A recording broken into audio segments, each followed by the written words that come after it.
কক্সবাজারের নিরাপদ অভিবাসন বিষয়ক strengthen and informative migration system SIMS প্রকল্পের ত্রৈমাসিক সমন্বয় সভা অনুষ্ঠিত হয়েছে। বুধবার সকালে স্থানীয় একটি হোটেলের সম্মেলন কক্ষে প্রত্যাশী সংস্থার আয়োজনে বিদেশগামী, বিদেশে অবস্থানরত ও বিদেশ ফেরত মানুষের নিরাপদ অভিবাসন নিশ্চিতে জেলা পর্যায়ে কর্মরত সরকারি, বেসরকারি কর্মকর্তা, নৌবাহিনী, আইনজীবী, প্রবাসী সহ সকল অংশীজনের সমন্বয়ে এ ত্রৈমাসিক সভা অনুষ্ঠিত হয়।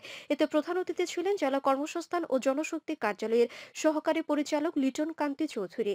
সিমস প্রকল্প ব্যবস্থাপক বশির আহমেদ মনির সভাপতিত্বে এতে সমাজসেবা কার্যালয়ের উপপরিচালক হাসান মাসুদ, রামু টেকনিক্যাল ট্রেনিং সেন্টারের অধ্যক্ষ প্রকৌশলী মোহাম্মদ শাহজালাল, প্রকল্প সমন্বয়কারী রাশিদা খাতুন সহ সংশ্লিষ্টরা বক্তব্য রাখেন।